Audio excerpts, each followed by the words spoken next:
আজকে আমি রান্না করব পুঁটি মাছ কলা আর আলু দিয়ে। কলা কেটে নিয়েছি আর আলু কেটে নিয়েছি, কেটে ধুয়ে নিয়েছি, আর পুঁটি মাছ কেটে ধুয়ে নিয়েছি। মাছটা আমি লবণ আর হলুদ মাখিয়ে নেব। হলুদ দিয়ে দেবো, লবণ দিয়ে দেবো, মেখে নেব।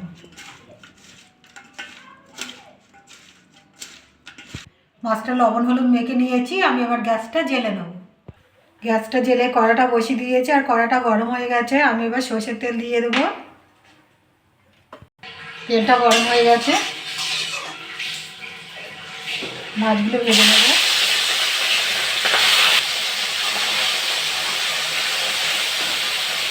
মাছগুলো এক সাইড ভাজা হয়ে গেছে, আমি এবার উল্টে দেবো। মাছগুলো ভাজা হয়ে গেছে, আমি এবার তুলে নেব। সব মাছগুলো তুলে নিয়েছি, ওগুলো আমি একইভাবে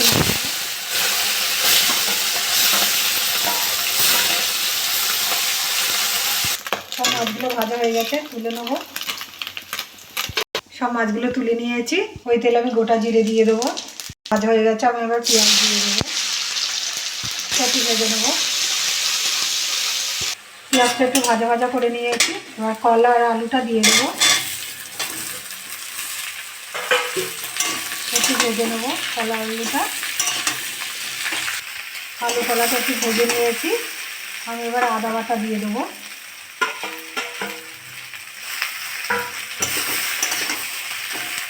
আদাটা দিয়ে একটু নেড়ে চেড়ে নিয়েছি, আমি এবার মশলা দিয়ে দেবো। হলুদ দিয়ে দেবো, ধনে গুঁড়ো দিয়ে দেবো, জিরে গুঁড়ো দিয়ে দেবো, লঙ্কার গুঁড়ো দিয়ে দেবো, স্বাদ মতো লবণ, টমেটো কেটে রেখে সেটা দিয়ে দেবো। এবার ভালো করে কষে নেবো মশলার সঙ্গে।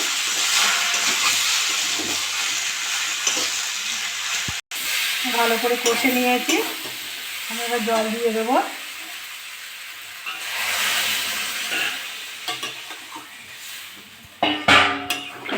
দশ মিনিট আমি ঢাকা দিয়ে রাখবো। 10 মিনিট আমার হয়ে গেছে, আলু কলা সব সিদ্ধ হয়ে গেছে।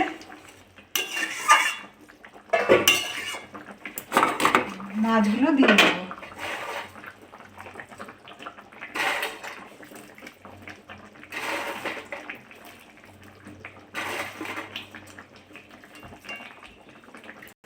সব মাছগুলো দিয়ে দিয়েছি, আমি একটু ঢাকা দিয়ে রাখবো। আমার চচ্চড়িটা আমার হয়ে গেছে, আমি এবার নামিয়ে নেব।